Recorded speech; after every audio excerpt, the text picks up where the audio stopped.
we get so stuck in I think for me, get so stuck in what I should be and am I enough in this? And so it is so important for me to know that there's hope for the next hour. I'm like crying. We're a few minutes in. I'm crying.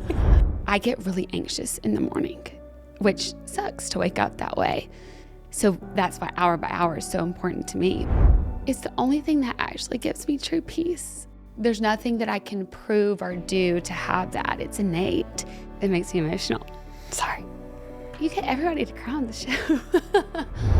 Imagine loving yourself fully and entirely. Imagine celebrating loving yourself. And instead of feeling like it's somehow self-centered, realizing instead that loving yourself is the greatest gift you could possibly give to the people that you love most, including your kids, your partner, your family, and your friends. Researchers say the amount of love you receive in your current friendships and relationships and the type of people you attract almost always mirrors the amount of love that you love yourself. So the key to building love in every relationship in your life is to learn to truly love yourself. And right now, 80% of women don't believe they're enough, and 79% of men feel inadequate and not enough. And if you're here listening right now, I have a feeling that, like me, you're on a healing journey and a journey to learn to truly love yourself and believe you are enough, because you are. And today's incredible guest is on that same journey right alongside you and me. You know her from The Bachelorette, Dancing with the Stars, Bachelor in Paradise, and also as a 2-time New York Times best-selling author, People's Choice Award winner, and so much more. Hannah Brown is here today, and I am so excited as she's not only a light, she's also a true force. Can you share with everybody what this new role is? I am headed to the beach. I've never experienced Bachelor in Paradise. Going onto this beach, I am going to be the Paradise Relations. This opportunity for me feels like a true redemption and restoration, because the show for me, Bachelorette, didn't go the way that I expected it to go. It just feels like a full circle moment. Bachelor fans, woo! Bachelor Nation is loyal and very all in. Mm-hmm. And I remember when you said, yes, I've had sex in the windmill and Jesus still loves me. Mm-hmm. Hannah's incredible authenticity, raw, real honesty, and beautiful vulnerability has garnered her more than 4.5 million followers on social media, where she advocates for mental health awareness and emphasizes the importance of self-love. She currently lives in Nashville with her fiancé Adam and dog Wally, and she also has a brand new book out now called The 4 Engagement Rings of Sybil Rain. And whether today you're listening for yourself or because someone that you love shared this episode with you, I want to welcome you to the Jamie Kern Lima Show podcast family. Thank you so much for being here. And can you take 2 seconds and do me a favor and hit the subscribe or follow button on the app that you're listening or watching on? Thank you so much. It truly means so much to me. You can also get inspiration right into your inbox from me for free. You can join my newsletter community at jamiekernlima.com. Also, this incredible podcast episode today, it's not just for you and me. Please share this with every single person that you know who might need some inspiration today, or perhaps a boost in their self-belief, because what you're about to hear can truly impact mine, yours, and their life too. Welcome to the Jamie Kern Lima Show. Oprah, how have you defied the odds? Her show is unlike any I've ever done. A revelation. When you listen, it feels like a hug, but your brain and your spirit and your heart is like, wow. Melinda French Gates. When I look into Jamie's eyes, I feel like I am on some other cosmic level with her. I could see the light around her. She's infused with light. Imagine overcoming self-doubt, learning to believe in yourself and trust yourself and know you are enough.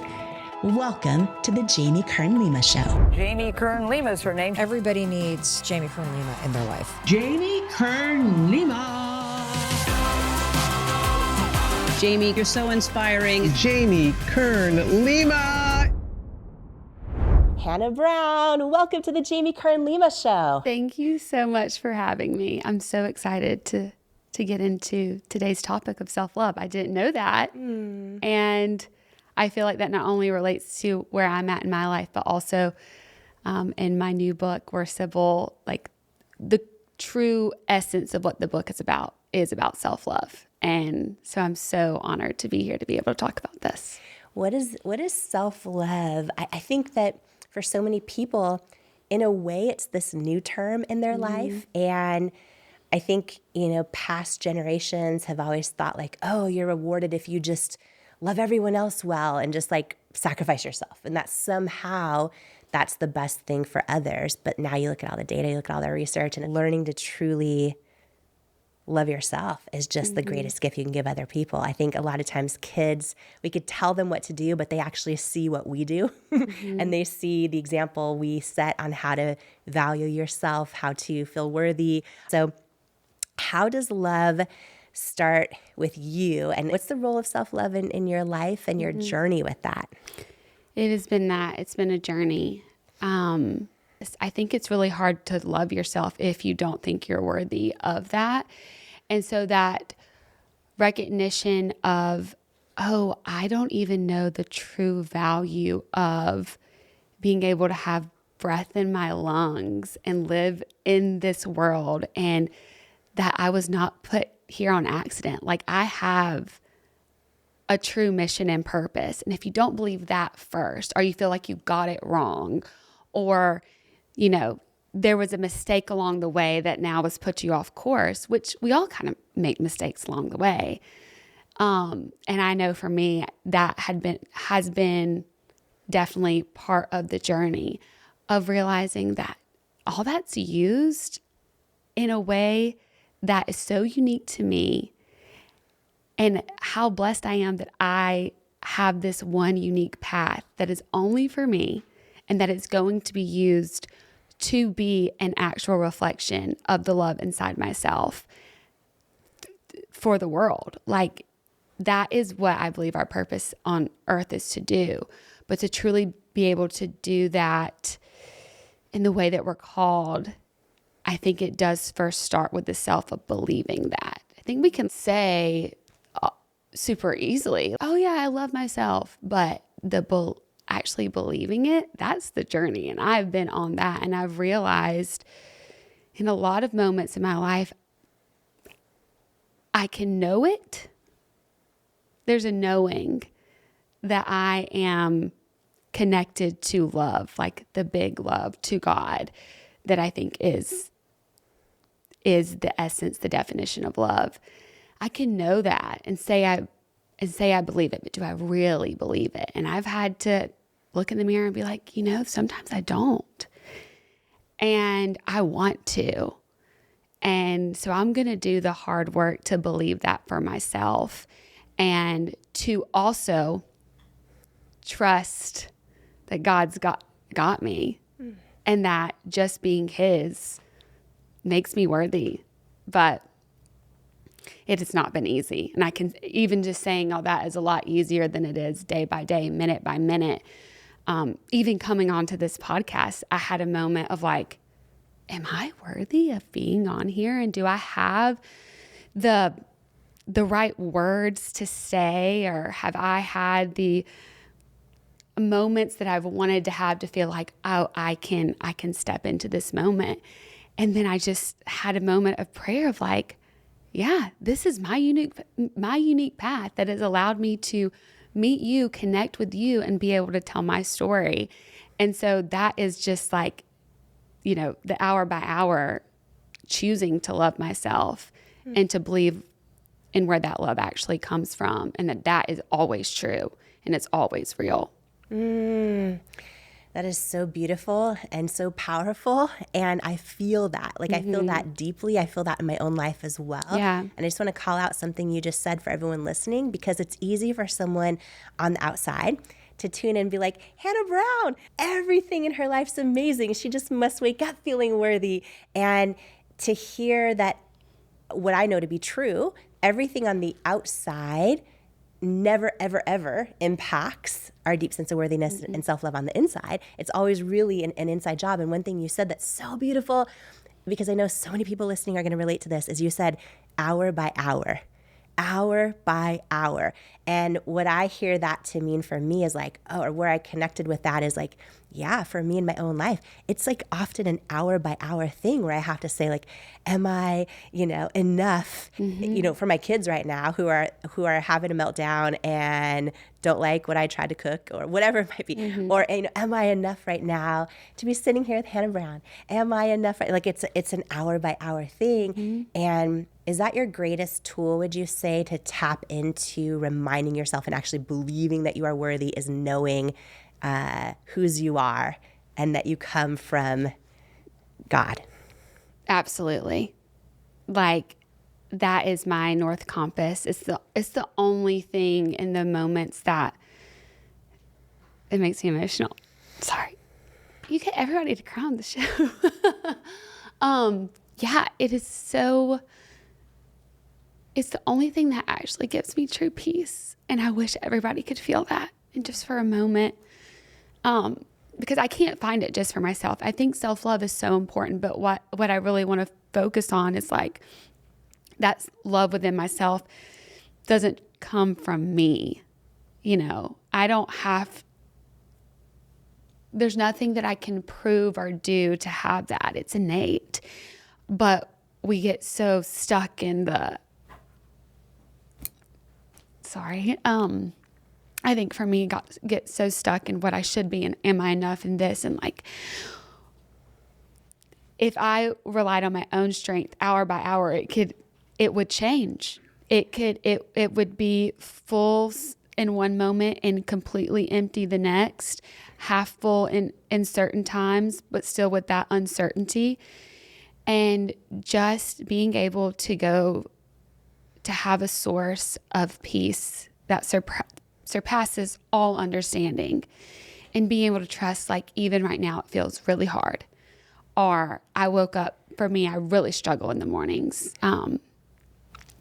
So that's why hour by hour is so important to me, because I get really anxious in the morning, which sucks to wake up that way.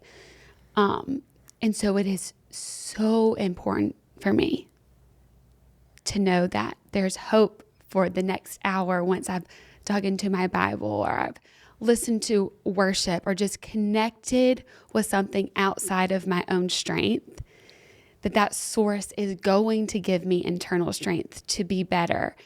And, there might be something in the next few hours that then, out of my control, or maybe me making a mishap that then will make me have to go back to my Creator, go back to God to be able to fuel up again too. So I wish everyone could feel what it feels like to just have even a glimpse of heaven and feel that spirit around you. And it's like, that's when you truly feel so loved in a way that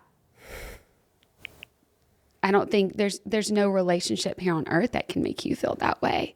You can have a beautiful relationship with your children and your spouse, but there is nothing like being in the presence of the one who created you, to fuel you to move on to the next moment, to the next step.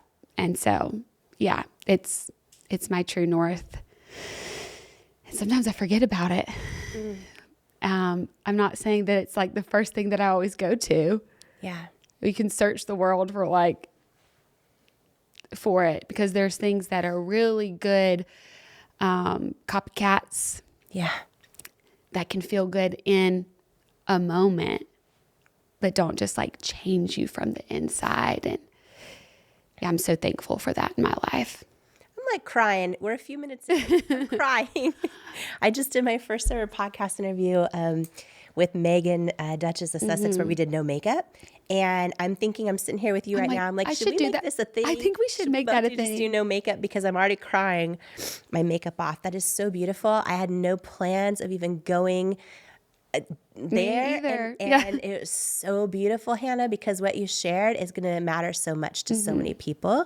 And I just want to share, I wasn't even planning on talking about this, but most of my life, I believed the lies that the other things would fill that love, you know? And I worked so hard for whatever it was, career success or the shiny things on the outside or whatever. And it never felt like it was enough. And so many people, not that ambition's wrong or going after those things, that's all great, but they don't feel the enoughness inside of us. They don't feel that. They feel, they create confidence on the outside, but they don't feel that deep sense of enoughness. And, you know, I'm not here to say there's only one way to do it. And I'm definitely not here to convert anybody, but I do speak my truth. And for me, tapping into knowing, okay, all right, God, you're the one who brought me to this room. I must have what it takes to walk into this room. You're the one that, you know, opened this door. You know, I must have what it takes to walk through it, even though I don't, in my own self, I don't feel enough. But if you open this door for me, and similarly, like a door closes and it's so painful and I want it so bad. I'm like, all right, God, you're blocking my value from someone. They're not assigned to my destiny. And that is my source of strength, often on an hourly basis. And I just want to keep this so real with everyone listening, because I get so many emails and DMs and questions like, you know, how did you do this thing? I want to build $1 billion company. Or how did you, you know, I'm sure when I just got when I just had so much fun reading just the smallest part of your bio, Hannah, I could have read an hour-long bio for you, intro. But, you know, when someone sees you from the outside and, you know, and just loves you on The Bachelorette or you know, oh my gosh, you've crushed it on so many shows. And also you're such a badass. Thank you. Seriously. Thank you.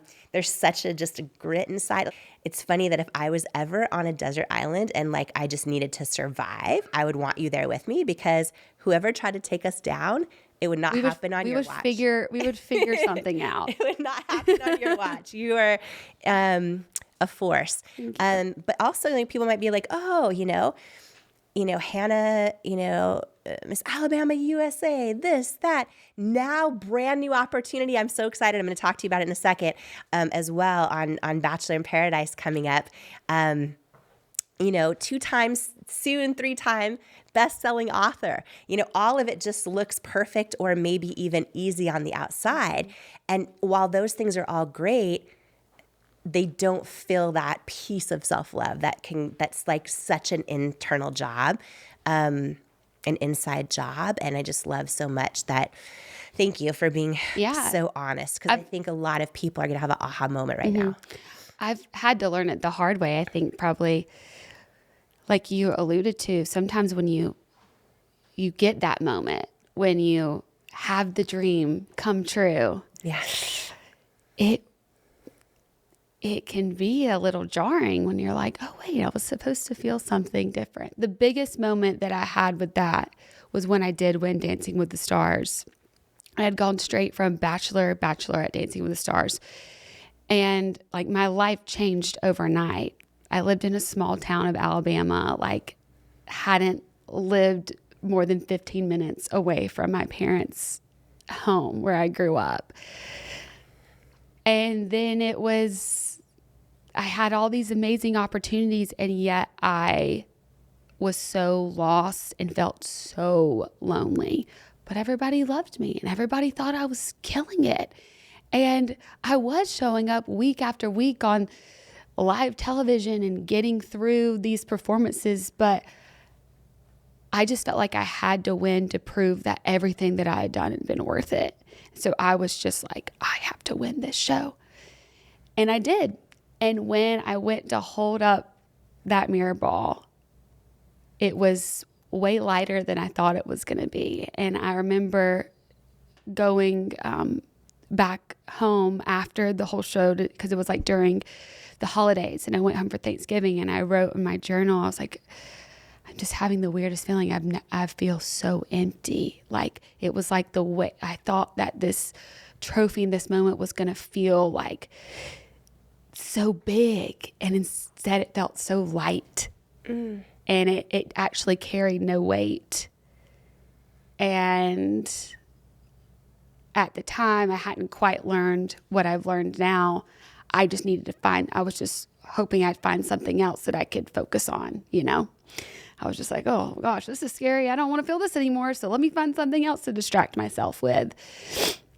Until, I think during COVID for a lot of people, but especially I know for me, mental health started to become more of something that I couldn't ignore anymore, and I think it really, one of the moments that I can really relate it back to was, we need to pause for a super brief break. And while we do, take a moment to share this episode with every single person that you know who this could inspire, because this conversation can truly be the words and inspiration they need to hear today to keep going, to remember that they matter, and to feel less alone and more enough, more connected and more worthy. I am so excited for this book. You know why? Because it's going to save so many people. It's going to save people. Worthy. Your new beautiful book, Worthy. Get this book. This book, I'm telling you, it's a book that can change anybody's life who picks it up. Anybody who's ever felt that they were not good enough, didn't measure up, something's missing in your life, I have to tell you. It's powerful. It's happening. It's worthy.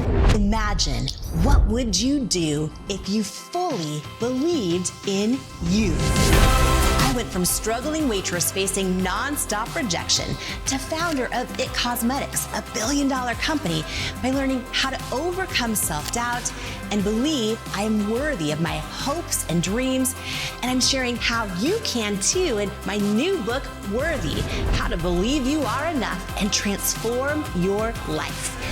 If you're ready to truly trust yourself and break through that barrier of self-doubt, and know that where you come from, or even where you are right now, doesn't determine where you're going, then Worthy is for you. It's time to go from doubting you're enough to knowing you're enough.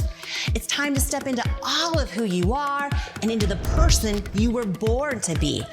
And it's time to believe that you are worthy of it. Because in life, we don't become what we want. We become what we believe we're worthy of.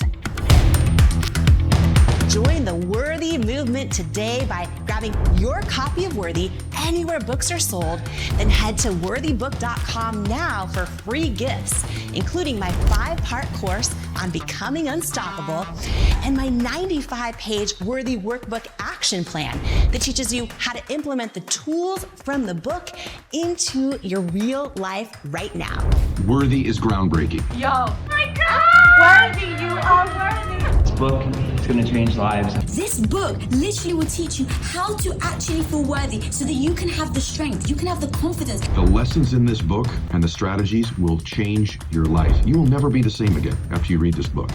Jamie's book, Worthy, is a must-read. It is going to inspire you, empower you, give you the hope that you need and the kick in the rear end that you deserve. Jamie's book, Worthy, is incredible. The gifts are going away, but they're all free right now on worthybook.com. And now, more of this incredible conversation together. Mental health started to become more of something that I couldn't ignore anymore, and I think it really, one of the moments that I can really relate it back to was winning the thing I wanted and then realizing it just felt like nothing. And that was hard because I'd shut out a lot of people in my life. I had one task at hand and I put everything into it, which I think is wonderful. I'm so glad that I have that gift that I can, when I decide I'm going to do something, I can go all in. But it's not worth the cost of losing community, of not being able to have those people in your life who can speak life into you, who can be there for you. If you have to do that, and if you have to do that to be able to win or do the thing, then it's probably not worth it in the end. Or you're going to have to do a lot of repairing, I think, along the way. And that's what I had to do. I'm so thankful. It was so awesome to have so many people. When I even look back at the experience of Dancing with the Stars, to know that many people called in and voted and cheered me on and were just a part of that, does not make that any less special for me. Like I look back, I'm like, that was so cool. I got to do that. And it really was one of the first moments of, okay, it doesn't matter how big the trophy is or how big the check is signed. Like if you don't love yourself or you don't have something that is anchoring you, you're never going to feel the way that you think you are. No matter how hard you work for, the win, yes. It's not going to feel the way you want it to be. That is so true. And I think the trophy for, so many people is all different things. I think there's so many people are like, oh, once I have the kids, then I'm going to feel, completely fulfilled. And then they have kids or they get married or they have the white picket fence or they hit the goal weight. Yeah. And you get to the goal weight and all of a sudden those pants from high school fit. And then you're like, but why don't I feel what I thought I was going to feel? And it's because I think we've all gone through that. And for me, oh my gosh, it was not that long ago, Hannah. I am 47. And it was not that long ago, 3 or 4 years ago, where I finally realized this, where I was like, oh my gosh, my whole life I've been chasing enoughness through the trophy, whether it's the size I am or the, whatever the achievement is inside the business or whatever it might be. And why every time do I arrive at it, do I feel not what I thought I was going to feel? So that's wild. So you're holding the Mirrorball trophy. And I remember I can put myself there in my mind, and I can remember being like, oh, this was supposed to be what all the hard work was for. And this was supposed to be the moment that everything felt better. And it didn't.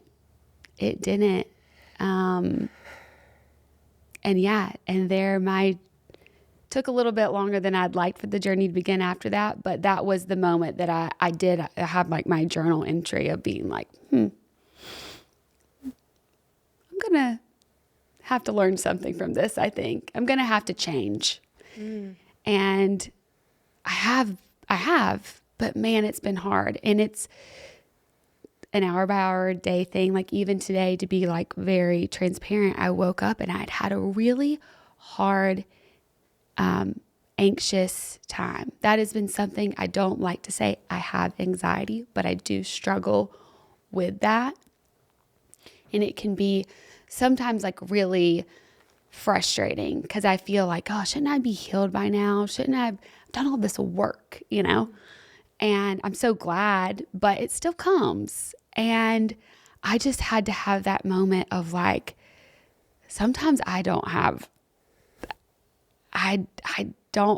all the strength on my own. And so just being able, whatever that is for you, to just sit with that, like, you don't have to have all the pressure.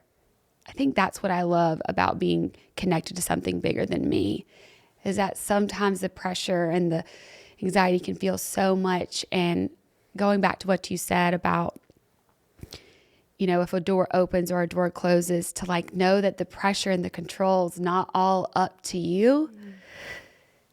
And to be like, oh gosh, even if I'm having this anxious moment now, like I trust that there is hope, that I know that it's going to get better. It can't just stay like this. And guess what? It has. I've been here. I've had the best time. I've felt such a presence of peace around me.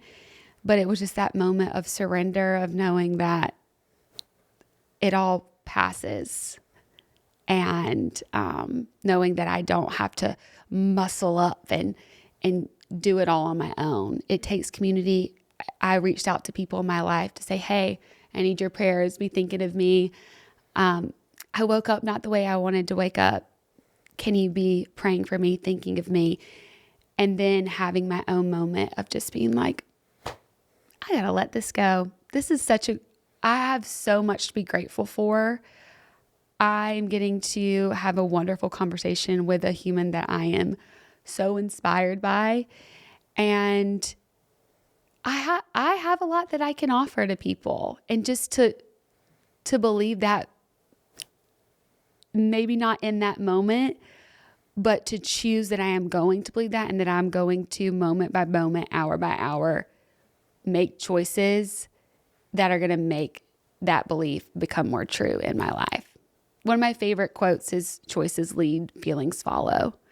Because a lot of times our feelings, if I just sat in the anxiety that I woke up in this morning, I wouldn't be having this conversation with you the way that we're being able to have it right now.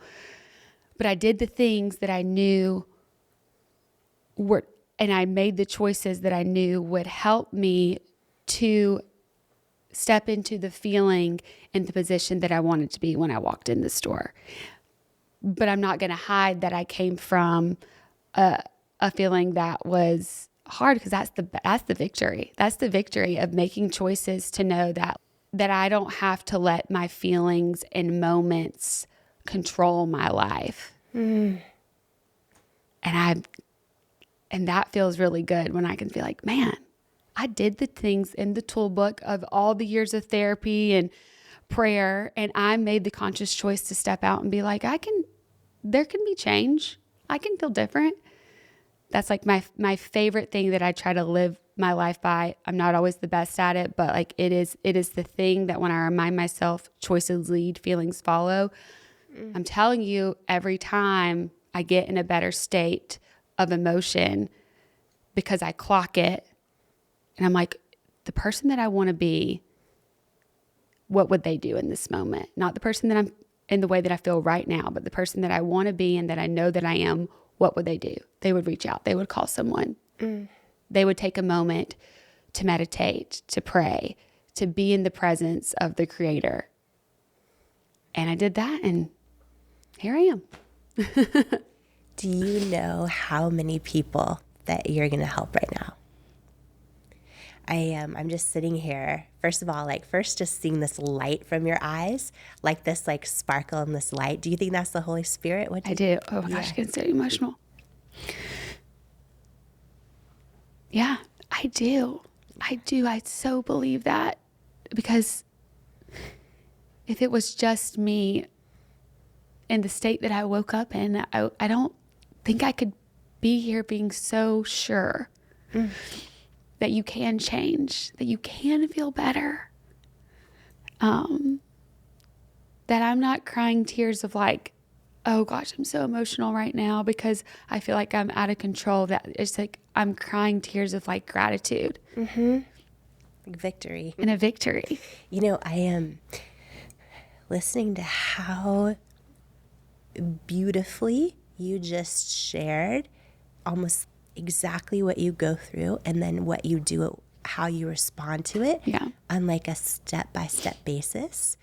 I'm just thinking that, of course, I never wish anxiety on anybody ever. I know what it feels like. For me, it's different for everybody. Never wish it on anybody. And also, you are such a phenomenally anointed communicator, right? I think it's why, whatever the number, 4.5 million people go to you on social, just because you're able to connect with people in such a really beautiful way. And what a gift that you are sharing all the parts of you, so that people can feel less alone and more enough, and that you're able to use one of the many gifts you have of communication to be able to so intimately but also impactfully share how you woke up, how you feel. Do you know how many people listening or watching right now are going to say, that's how I woke up this morning? And then they're going to understand, how did you then go step by step into getting to how you wanted to feel. And, you know, choices lead, feelings follow. I've never heard that before. That is so beautiful. I guarantee you so many people are gonna write that down, and they're gonna put it on a sticky note, and they're gonna read it every single day. That is so beautiful. And I just, want to say thank you for using the things you've gone through, the things you have made it through, to help other people make it through those things. And, there's so many of us that feel like, oh, I feel that too, but I hide it. I don't tell anybody. I don't want, what if somebody judges me? What if somebody thinks differently about me? What if my partner doesn't think, what if my kids, what if my, mother-in-law, what if how has your journey been to getting to this place where you feel confident, worthy enough, whatever the words are for you, to say, I'm going to share this with everyone else who also might be feeling the same things? Yeah. Well, look, I wouldn't choose it. I wouldn't choose to struggle with moments of anxiety, depression. Like, it's not fun. I just want to first say, like you said, we all experience differently. It never feels good. Yeah. But it feels better to stand against it. I actually have like a whole, which I have a wonderful therapist that helped with. I have a whole toolbox of, okay, what are the things that are going to make me feel better in these moments? So I think having the support and having the tools to be able to know, okay, when you are so open with, okay, this is what I'm going through right now, there is a way through. And I think for so long I struggled, but didn't even know that it was anxiety that I was struggling with. For years and years, I grew up in the Deep South, which roll tide, but there wasn't much talk about mental health. And I really suffered in silence, but I was really good at hiding it because I was such an achiever. And knew how to distract myself. And I would always say I was stressed because I always had something going on. And so, I think I can remember going to school as a little girl and being so nauseous and sick to just like go to school. I mean, I really struggled with anxiety for most of my life, but not knowing what it was. And unfortunately, or fortunately, it got to where it was affecting my life in a way that I was like, okay, I need help. And it took a while to get. I also want to have compassion for it's sometimes hard to find the right help out there. I'm so fortunate that I can go to therapy, and I have the means to be able to do that, and have found a therapist that really does help me and cares about me. That has been my just like saving grace and just being able to have the tools. And so I think why I want to share is because not everybody has that. Yes. And it does suck to feel it. So if I can be someone to say, hey, I know how you feel right now, and try one of these things to see if it works for you. Because, I just feel like it's important when you find something to be able to share it. Because I don't know if I wouldn't have had the opportunities that I had now. Who knows if I would ever have been able to afford or had access to a good therapist. Yeah, I love that you shared that, because exactly, therapy can definitely be a privilege. And even with that, it can be really hard to find the right therapist. It's so hard. So for everyone listening, if you have tried it and you're like, it did nothing for me, keep trying. Keep trying. Yeah.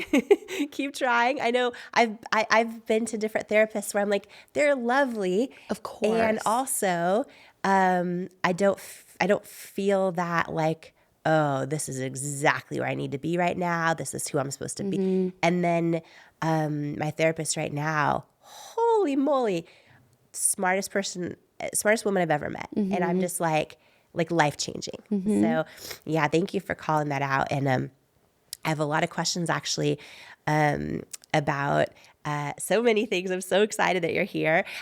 One thing that I want to dive into, the 4 engagement rings of Sybil Rain, your new book, which everyone needs to go pick up right now.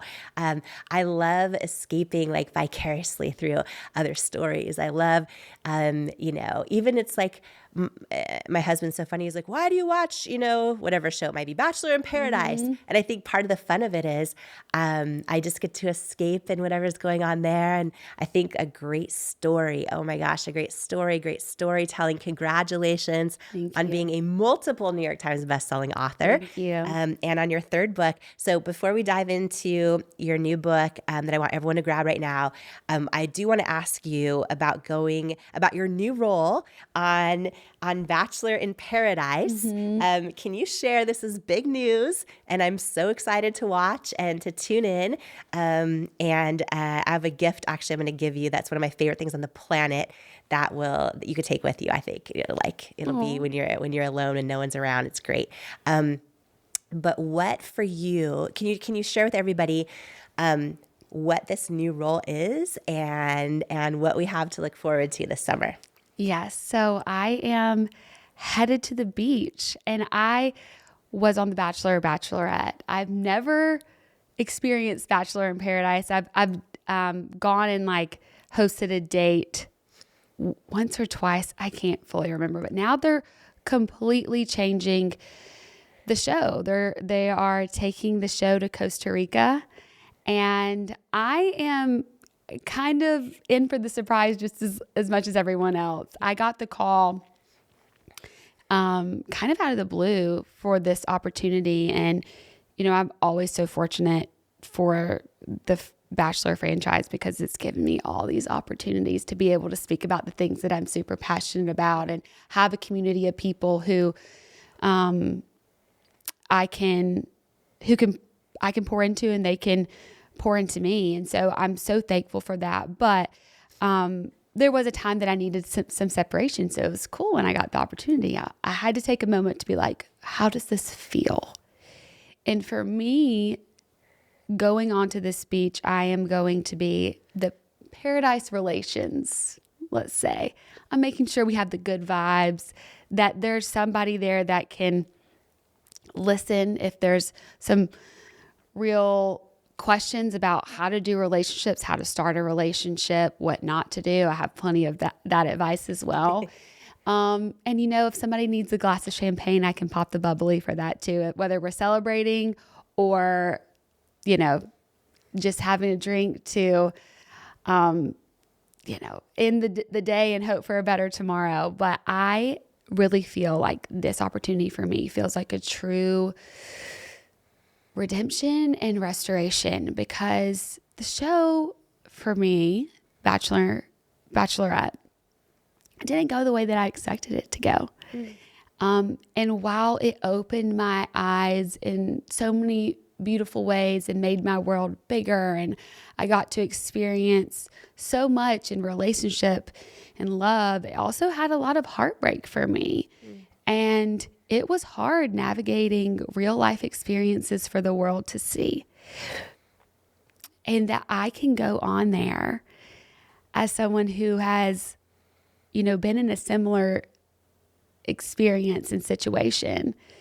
And it's felt a lot of the feelings that come along with putting yourself out there and either being rejected or it not going as planned, to be able to speak life into people and also have fun. It's always about having fun. It just feels like a full circle moment that I'm really honored to be able to do, because I do feel like I have a lot more wisdom than I did then. When I was participating, that I wish I would have had somebody who truly I felt, was there to pour into me. And so that's what I'm really excited about, whether that's just helping set up a date for somebody to have a special moment with someone, or be there when they're feeling heartbreak. I am so excited to have that opportunity, and it just feels really cool how things all work together. You're going to crush it. You're going to be so good. I remember one of the moments you went on to Paradise, and all I remember is every one of the guys was so excited that and then when they realize you're not going on for, you're already in, you're not looking for love, then they were just all deflated. And I remember that. I remember their reaction was so strong. And I have to tell you, I think one of the most beautiful. I think I remember you on The Bachelor, and you were just so you. And it was so, I think what I know beyond a shadow of a doubt is people cannot fake authenticity. And you are so you, fully you, and people connect to that at such a deep level. And Bachelor fans, whoo! Bachelor Nation is loyal and very, very all in. And I think people really connected to that. I have to tell you personally, one of my all-time favorite moments, maybe ever, yes, ever, on any season I've ever seen, on any one of their shows, is when you said there was some guy, I don't know his name, that was like, you know, very, very religious and was judging you for something. And I remember when you said, yes, I've had sex in the windmill and Jesus still loves me on the show. And that moment, I was like, hallelujah at home, because Hannah, I feel like we're in this moment in time where so many people maybe want faith in their life, but they feel like they've made some kind of a decision that disqualifies them, or who they are is not worthy of prayer, or this one thing they did 5 years ago, or this one, whatever it might be, like they feel judged. And so they almost like disqualify themselves from faith. When you said those words, I felt like, number one, it's why I think everyone has fallen in love with you, because you help everyone else feel seen. And I think you sharing those kind of things is so beautiful. So thinking about you going on to Paradise, I get so excited because you have gone on The Bachelor, so you've been in that role where, you know, you're a contestant, but then you've been The Bachelorette. So you've been calling the shots, you've been in that role. And it's like you've been in all, so every person walking onto that set, you're going to know what it's like to have gone through their shoes, to have been in their shoes. And also, you know, I don't know. Listen, I've never gone on that show, but I would imagine I did Big Brother, like, gosh, 27 years ago, season 1. I didn't even know. No way. Yeah, I didn't even know what it was. I was in college and reality shows weren't a thing yet. There was The Real World on MTV. That was it. And there was not this era of reality shows. And there was these posters all over my college campus at Wazoo, Washington State University, where they were looking for contestants for Big Brother. And no one knew what that was. And Survivor, I think. And no one knew what that was. And it was like a show in Europe that was going to come to the U.S. or whatever. So a bunch of my girlfriends and I were like, oh, what? You know, we just sent in a tape. And before I know it, it was like multiple rounds of auditions, and it got down to like, I can't remember, the top 1,000 people or something. And we went to California and did these interviews, and then it was like the final 75, and then I got cast as one of the 10 people. No idea what I was walking into, like no idea. And I knew I'd be locked in this house. And at that time, there was not really a lot of social media, but we were live streamed 24/7 on AOL. So crazy. Is that crazy? It's crazy. And it was broadcast 6 nights a week, prime time on CBS, which at the time, you know, there wasn't that many television channels. So it was like a thing. And I lived in that, and then the American public that year called in and kicked people off every week. That's how it worked. And so I was there the whole 3 months. I got kicked off the day before the finale. And it was so it was crazy. 3 months? 3 months. We were locked in the Big Brother house. Yeah. That blows my mind. Yeah, and it was airing 6 nights a week. There was like 70-something cameras in the house, and we didn't know what was airing. We're locked. We have no technology. We have no phones, no nothing. So we're just in this situation, not knowing what's even happening, not knowing what's going. And so I remember, and you know, I was this broke college student walking in, and normally when people, you know, have different types of fame, they can monetize it, or maybe they've built an acting career over decades or whatever it might be. I remember walking out and I was like, holy moly, like it was wild. Every single contestant had thousands and thousands of fan sites and hate sites and all of it. And you walk out, you still have got no money. And then you all of a sudden have stalkers. You have people showing up. I see you not. It's like your whole world changes. And none of my family was used to this. And they're seeing just stuff everywhere. And It was the most wild experience that no one could have prepared me for. You cannot prepare for that. You can't prepare for it. And so anyhow, it's funny. I look back and I've definitely lost my inhibitions because, you know, you're so tired and being on camera all day. Yeah. It's really hard to be your best self. The highest level of emotion. And I remember my year there was cameras everywhere, even the shower. And then the only place in the whole house there was no camera was the toilet room. But there was a hanging microphone. And so, yes, from the ceiling. And I was like, I'm such a private person anyway. And so, you know, you share bedrooms, all the things. And so the blessing for me was I walked out just so much more uninhibited. And also it was really hard emotionally. And so, you know, I can only imagine everything that you have gone through and continue to go through to be able to really just put yourself out there in such a way. But what a beautiful gift you're going to be to every contestant on Bachelor in Paradise, because you're going to understand better than anybody just emotionally what they're going to go through and like the support they're going to need. For sure. I'm so excited about it. I love that you said that about your experience with Big Brother, because people ask me all the time about the different shows I've been on. And I went into Bachelor. Please don't go back and watch my season. But like I have the first date of the show during my season, and I was still trying to be how I had to be my whole life. I felt like I had to achieve, be buttoned up. And then I got on that show and realized that wasn't going to work or I didn't know how I was going to make it work because I had nowhere to go. And I don't know. I think a lot of times I felt like I had to perform growing up, and I didn't feel super safe in a way.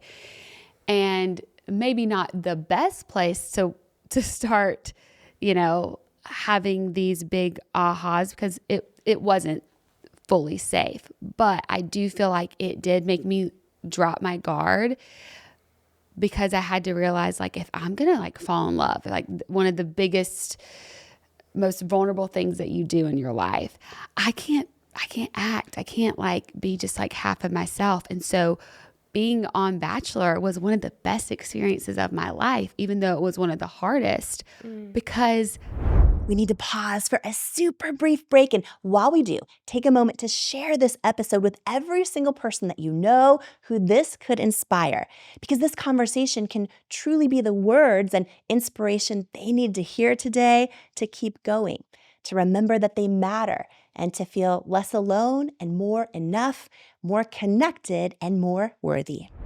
Who you spend time around is so important, as energy is contagious, and so is self-belief. And I'd love to hang out with you even more, especially if you could use an extra dose of inspiration, which is exactly why I've created my free weekly newsletter that's also a love letter to you, delivered straight to your inbox each and every Tuesday morning from me. If you haven't signed up to make sure that you get it each week, just go to JamieKernLima.com to make sure you're on the list, and you'll get your One-on-One with Jamie weekly newsletter and get ready to believe in you.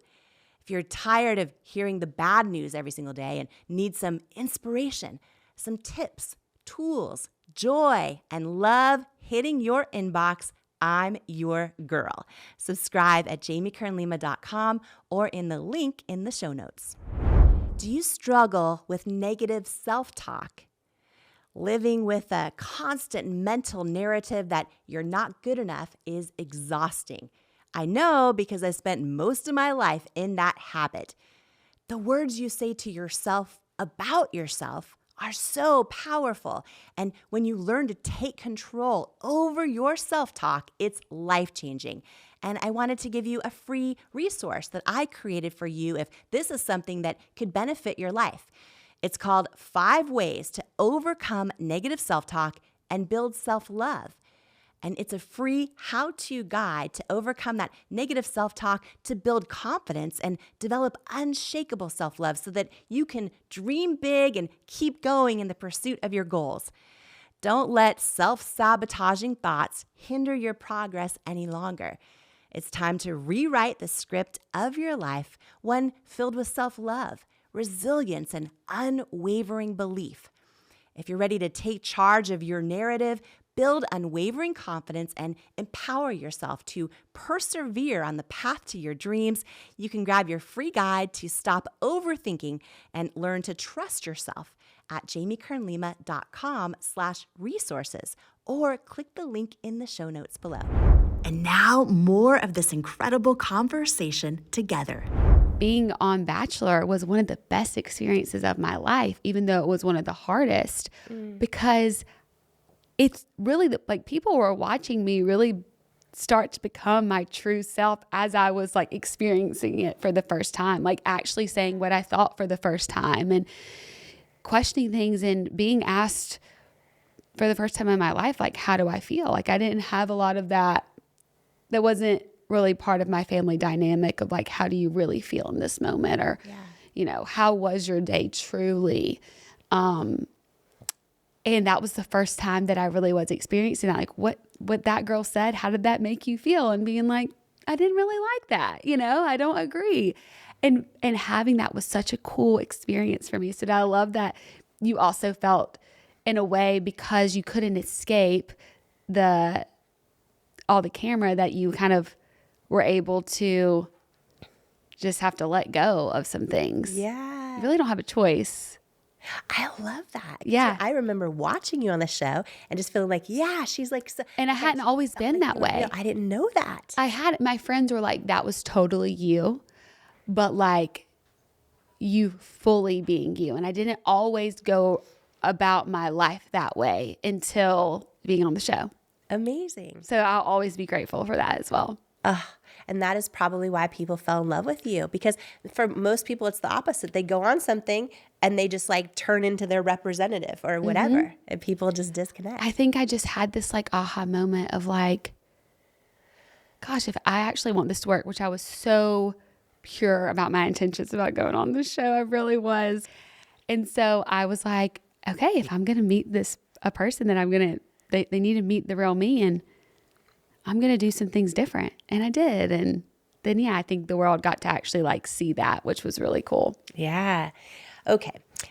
Tell us about the 4 engagement rings of Sybil Rain.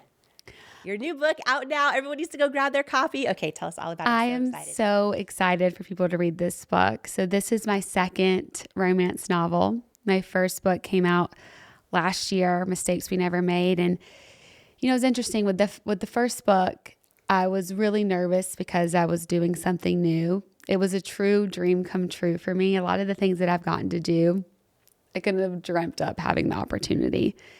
But writing a book has always been something, a novel. Writing a novel was always something that I wanted to do as like a teenager. I remember telling my mom that was something that I wanted to be able to do, because I've always loved reading. It has truly been my escape when sometimes I didn't know how to deal with my own emotions. And so the first book was hard because it was like, okay, are people going to follow me on this journey? Are they gonna, see this passion? And it was so cool to be able to do it scared and have people really go along with this journey and love the book. And it was amazing. And it kind of just, I would never say it was not easy, but it felt like this more smooth ride with just like a little bit of, nerves. Writing the 4 engagement rings of Sybil Rain, people were so invested in Sybil because Sybil shows up in my first book. So they're standalone books, but they're written in this same universe. There's a group of best girlfriends, the core 4. And Sybil is a part of that and was kind of a key character in the first book. And that's the Mistakes We Never Made. So New York Times bestselling book. If you have not picked that up, please do. Yes. And so I would be on book tour for Mistakes We Never Made, and people would be like, I love the book, but I have to know like what happened to Sybil. I need to know Sybil's story. And so I knew my idea was from the beginning to write about these 4 girls and their friendship, because I truly believe community best girlfriends in your life is one of the most beautiful love stories you can have, because they're there through it all. The heartbreaks, the first moments when you're like, wait, I kind of like this guy, when you fall in love. Like, there's such an integral part of that. And so that was the idea of the whole universe. And so to have people like coming for the first book and then like asking about another character was like, oh my gosh, okay, like I should do this. I should keep going. And with that did come a little bit even like more responsibility, because I wanted to get it right, because people already knew her and loved her and wanted to know. So just like starting with like the feelings and the emotions going into writing the book, I definitely felt like it was a little bit of a challenge, but I'm so proud of the book that people are going to have their hands on very soon. The story is about Sybil Rain, who was a runaway bride. She had a wedding weekend gone bad where she just ended up leaving the scene. And you don't really get answers to that much in Mistakes We Never Made, but picking up in this book is a year later, after a hard year, challenging year. She finally goes on a vacation, a much deserved vacation. And unfortunately, she gets there and does not run into not one, but two exes on the beach. So think Forgetting Sarah Marshall vibes, which is one of my favorite movies. So it's chaotic and it's so fun. But the base of the book that I hope people feel is about self-love. Sybil has to go on a journey of self-love to be able to reconcile the past, hence the 4 engagement rings of Sybil Rain. There's a story there. And she has to reconcile her past so that she can truly step into the future and love that she deserves. And I really did draw a lot of inspiration of where I've been in my own journey through Sybil, of what I've had to learn about when you don't love yourself, or you've created beliefs about yourself that are limiting, how that doesn't allow you to show up the way that you want to. And there will be a moment, whether it's when you're going down the aisle or when you're there for that job interview, where if you don't do the work to be able to confront your past, it's going to sneak up on you at some point, and you're going to, maybe miss a moment that could have been beautiful. But there's also redemption in there too, that she's able to like go on that journey and find love. And it was so fun to write. It was really challenging because Sybil is messy. I love her so much. She's all the parts of me that are fun, but also can create the most chaos. And it was interesting trying to write a character that is that way, where she doesn't come off selfish or insensitive, but that you just like love her, but you also are rooting for her to like get to the source of where all that comes from. So she definitely stretched me as a writer, but I think you can see that in the writing too. I'm really proud of the book. And I'm so excited for people to read it, because I think it's a good balance, especially people who are obviously listening to this podcast. Like, they want to grow in some way. And I think our time is so valuable. And while I love a good escape, I always want people, whenever I put something out in the world, that they feel like they can just get a little bit from that character, where they see themselves in that character and are rooting for them, because they're rooting for themselves too. So everything that I do, even when it's fun and light and sexy and an easy beach read, I still want there to be some like goodness and truth in there. So I hope that people feel that and they get the best of both worlds while reading this book. Yeah. Well, I'm so excited for everyone to get it in their hands. And I know everyone's asking you, what parts of you are in Sybil and all that. And so I think it's what I think though is that every single reader is going to see themselves in Sybil. That is my hope, because we all have universal emotions and feelings that we have, and it might not be, like I said, at the altar of your wedding when you realize, I don't know what's going on here, but it can be in so many moments where we doubt ourselves and believe things to be true about ourselves that are not at all. And we have to go on the journey to breaking those chains so that we can love ourselves. Yeah. So many people want to write a book, or they have a story to tell. Maybe it's their own, or they have an idea for a book. What's your process like as a writer, and when you write these stories? I know your first book, is it God Bless This Mess? Yes. Yeah. Which is more of your story, your journey, and writing romance novels. What's your process? Yeah. Yeah. Well, very different from the first book. The first book, I knew all the plot points. I'd loved them. And it was more vulnerable to know that like some of these things that at the time I had just started processing a lot of my childhood. And I mean, man, if I could even write another book now, I'm sure that I have different perspective or even more growth than I did then. So it was really cathartic and a very different process. Writing a romance novel is a very creative process, and I loved it.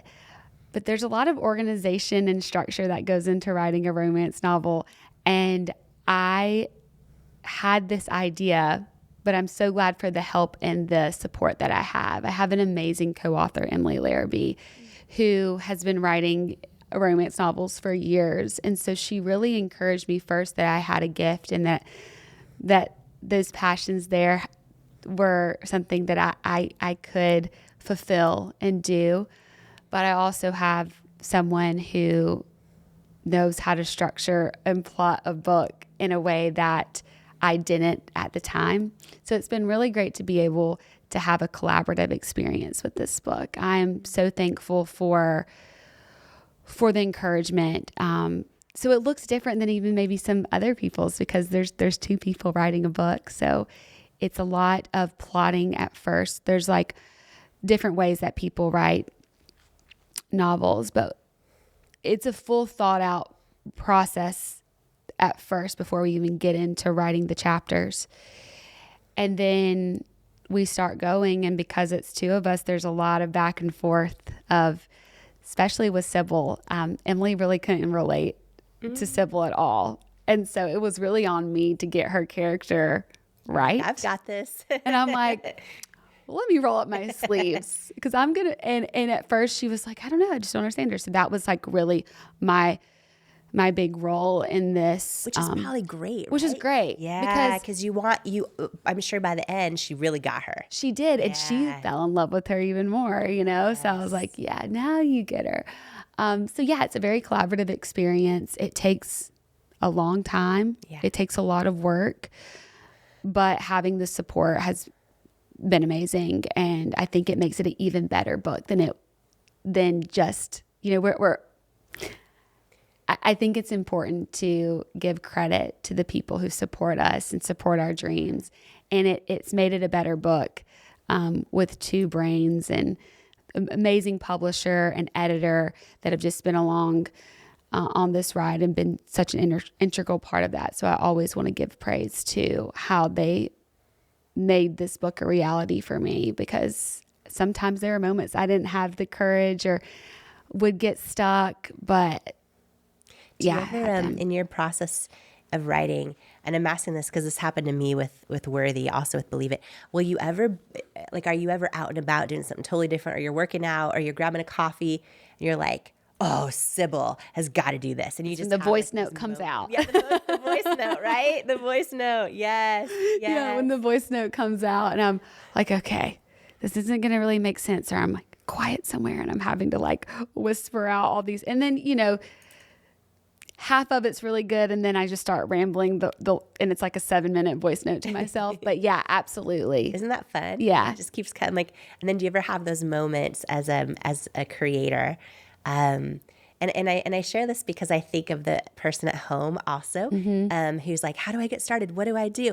I know for me, I had an agent approach me at an event I did actually at Lakewood Church with Victoria Osteen 5 years before Believe It. And said, would you write a book? And I, at the time I was doing 100-hour weeks, and I was like, well, I know that I'm not ready yet, but I'll call you when I am. But in that 5-year window, I'd have all these ideas start to hit me, and then I would just, I would put them in notes, which is not that safe. But or I would I start these files and just random thoughts, and I would just save these Word docs. And then I remember when I knew, it's time, and I went into, we were remodeling our place, and we bought a little beach house. I sat in there. I remember binge eating Lucky Charms and sobbing for 2 weeks straight. And I wrote, and I went through all my document, and it was something like 80,000 words poured out. And I was the first time author, so I thought, it's done. I didn't realize there's another 1.5 years of editing. Oh, yeah. There's another, the process, right, of doing the proposal and then getting the book deal and getting, and I actually went back to the same agent. That was the very first one to ever come up to me at Dupree Miller. Yeah, and I was like, you believed in me first, so let's go. And they're lovely. And anyways, I think my favorite part is when you have those moments where you're like, that idea, and then you half the time, it's, at least for me, it would end up be crap and not even making it in the book, but it's just the moments. That's what I wanted to say, for listeners. I think you have to start speaking it out into existence.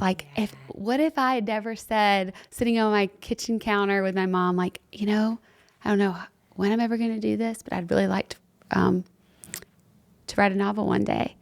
And the first time I got an agent, the first thing they asked, what do you want to do? It's I'd really like to write a book.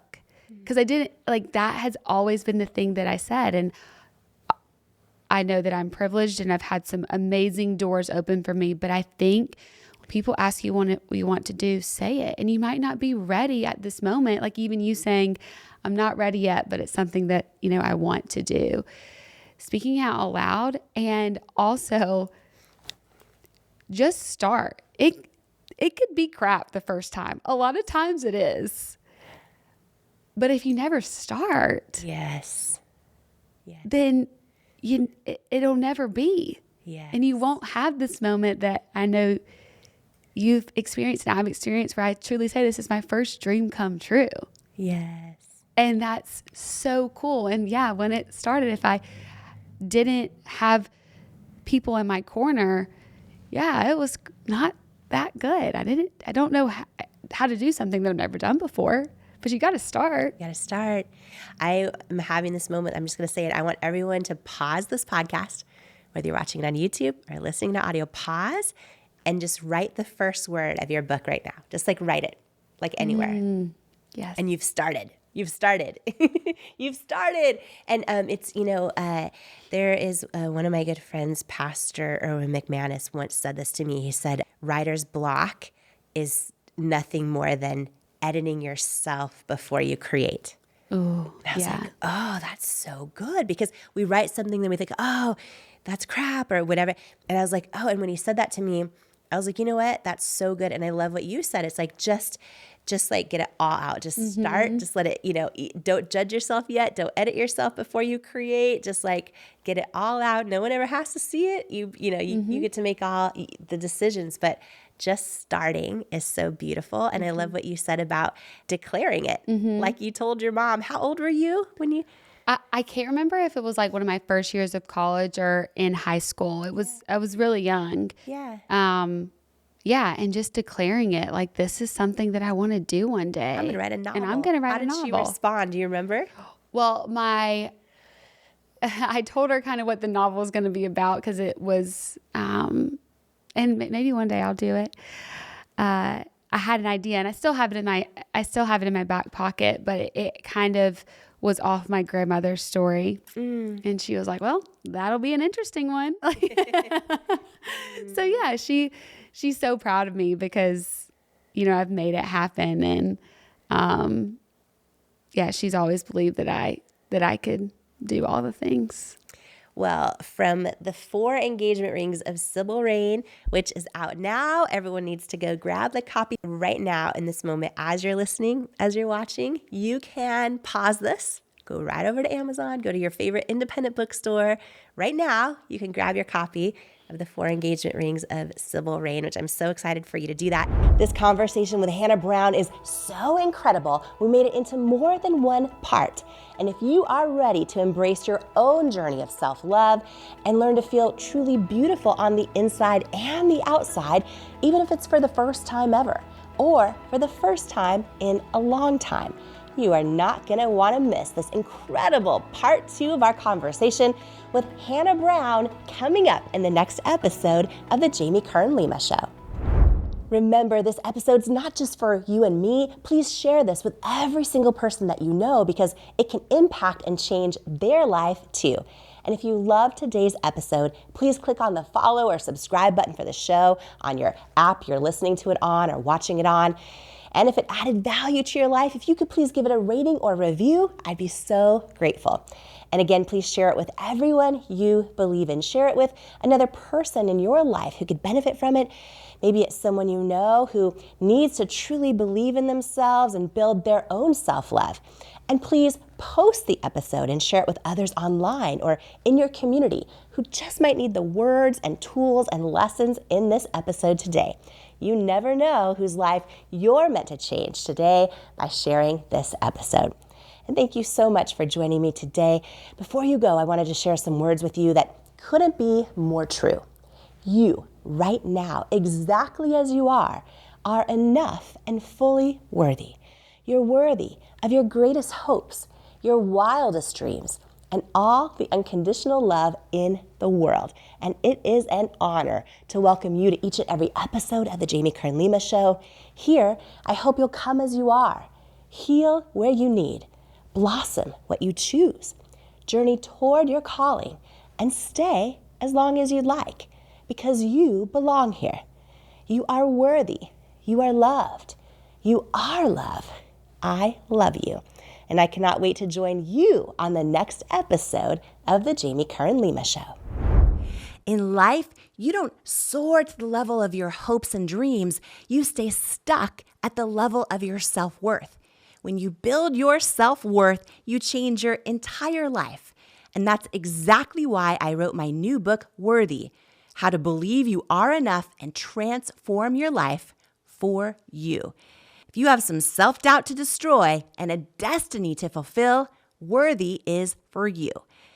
In Worthy, you'll learn proven tools and simple steps that bring life-changing results, like how to get unstuck from the things holding you back, build unshakable self-love, unlearn the lies that lead to self-doubt, and embrace the truths that wake up worthiness, overcome limiting beliefs and imposter syndrome, achieve your hopes and dreams by believing you are worthy of them, and so much more.